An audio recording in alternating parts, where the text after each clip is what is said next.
This is part two of Robert from 78 Backyard Concepts truck video, his work truck and how he set it up.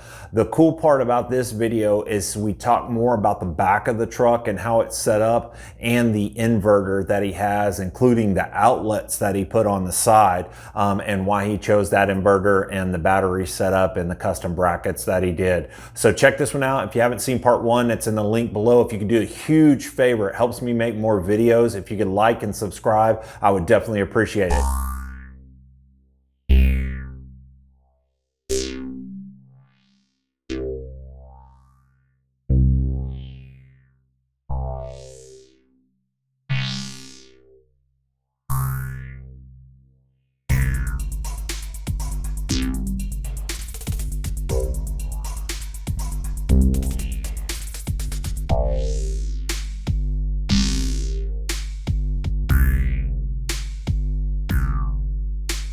So you just use this not necessarily as a catch-all, but just the stuff that's a little bit more bulky than... Yeah, like the fact where am I going to put my arc welder, you know? So it's kind of like, it doesn't really fit in those boxes easily, but I can set it right here just fine. And it's a dry situation.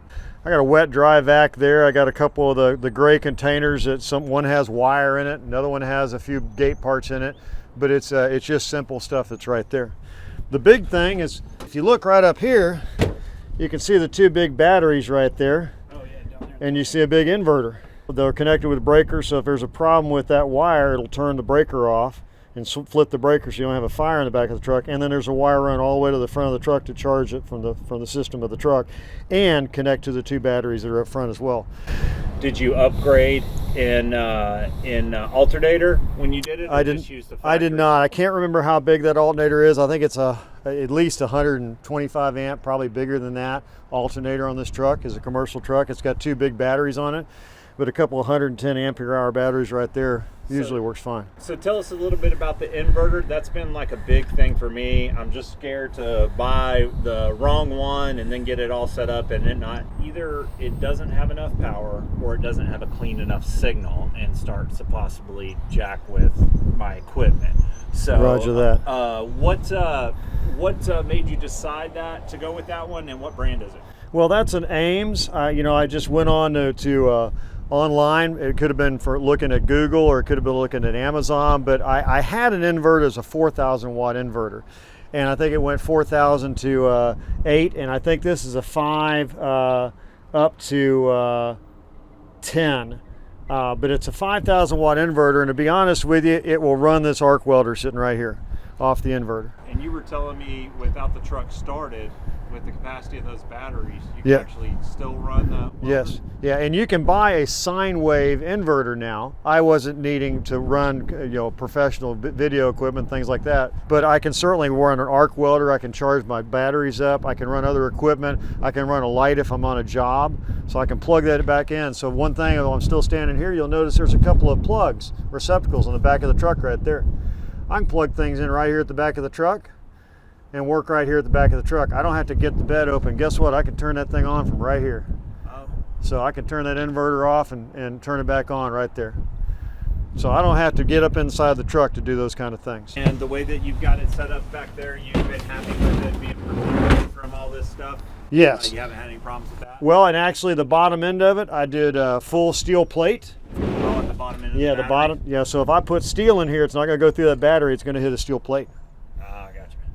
And those were custom ones that you did? Yeah, in fact, I did all that myself. Oh, did you? So I noticed that the wiring that you had coming out of there looks like just a 12 gauge solid. Yep. Correct. I had extra wire from doing little home improvement projects around the house, and I had 12-2 wire. So I just said, hey, I can put that through the walls, and I've got connectors and crimp connectors to where they just goes all the way to the back. So I just come down here and I wire it straight into the inverter. So it's not into a plug; it's actually straight to the power supply of the inverter. And what about the railing that you have on the side for the tie down? Ordered with the bed? No, that was a Northern Tool kind of a purchase, and I wanted to be able to click things in and out of here. And so I got this so I can have a saw cutter back here, or I can have a tank, and I can move this around and strap it in, but certainly I can carry some things here. But if I need to have a pallet come in here, all this stuff can come loose. So it's adjustable. And you said it was just a local purchase, not anything special or anything Nope. like that? No, nothing special. And just use some self-tappers to screw it into the side of the bed? I did some self-tappers into the bed, and you know, my intention is, and I'll show you something really quickly, is that I want to bolt those in, but you know, every once in a while we got to haul some steel. It's heavier steel, you know, and me as the Mr. Fix-It kind of guy, I actually have these to where I can come in and I can put a rail across the bed. Just a 2x4? Yep. So I can put a 2x4 here and there, and I can put sheets of, guess what? You can put a 4x8 sheet of plywood right here. Just on top of it? Yeah. Oh, cool. And that's why I want heavier screws in here, because I don't want to tear those things out if I've got 4 or 5 sheets of plywood up there. So if you do go up to start hauling some heavier loads, you'll upgrade to bolts through there? Correct. Yeah, and you know, when I get the more time to do that, but you got to realize that, you know, you've got to make sure that you can haul the things you need. Maybe you need some plywood to get out there with a steer skid excavator out, you know, doing some things. You don't want to tear the yard up, you don't want to tear the sprinkler system up, or maybe the asphalt. In a lot of cases, you can lay the board down on top of that, and you can carry the boards here on top of this and not need a trailer. Do they call that rail a specific name, or It's got a name. Some of them are X's, to where you could actually put these 90 degrees off, you know. So, but I didn't see any reason to need that. The Rhino liner, that was an add-on. Oh, okay. But So from the factory? From the factory. So I said, look, I want Rhino liner, because guess what? You put Rhino liner, you see all the stuff, nothing slides on that. Okay, and you don't get scratches. I've had a Rhino liner bed last at least 12 years with no scratches. I'd always wondered, the diamond plate, I get it for traction, but it's not all that great traction, really. No. If anything, it gives you less surface area to contact what you're at. Yep. And what's the weight rating for the truck, and then what's the towing capacity? Well, the towing capacity, I believe, is rated at 24,000 pounds gross vehicle. Oh, no, sorry. I think 26,000 pounds gross vehicle weight. And I believe for the towing capacity of the truck, I think it's 24, but I'm not quite sure. Enough to get it done. Enough to get the job done, exactly. What's the trailer look like that you bought for this? Is it a 4-wheel trailer, 2-wheel trailer? It's a 4-wheel trailer. It's a 16-foot Lamar dump trailer, heavy 7-gauge steel on the sides of it with a hydraulic scissor lift in it and a hydraulic jack, because we're getting older, and having a hydraulic jack, that's a lot better than cranking that thing in the rain. So it's a hydraulic automatic jack. So you just hit a button and it pulls back and dumps whatever you need dumped out. Yeah, well, and also when you're undoing the trailer, you just come out here, you switch that little thing here, and you hit the button, and the jack goes down and picks the trailer up off the truck. Is it the same configuration as far as the way the doors open and the number of doors that you have as the other side? Yes, it is. And one thing I hadn't said much on this yet is that these locks for the doors, it's a pin down. This is a full, I think it's a 5/6 inch to 3/8 inch rod. And the nice thing about when they were telling me about that is these little pieces right here, top and bottom, when you lock the door, those are back behind the back behind the bed here. So if somebody wants to cut the hinges off, they can't still lift this door off. So it's locked in. So you're not going to have this truck broken into at your house or out there at the store or something like that. So top and bottom. Show that, yeah. Doors aren't coming off. And then, you know, obviously I got my welding helmet, my welding gear here, you know, V-belts for gate operators there. This is a great little LED light that I can turn this light on and put it out there and shine it on. It's very bright out on a job site. And just, you know, obviously a little air compressor to fill up a tire, you know, a quad box. Will that air compressor run your nail guns and stuff? It will, but of course it's not a production welder. It's more of just something like a quick fix. Production air compressor. Yep. Now, if you're at a job site for an hour or so and you don't have local power, you'll just run your truck for a little while, make sure the battery's charged. I've done a couple of jobs out at an airport, you know, where we don't have we can't plug in there to the power. Maybe it's 240 and we have it turned off out there.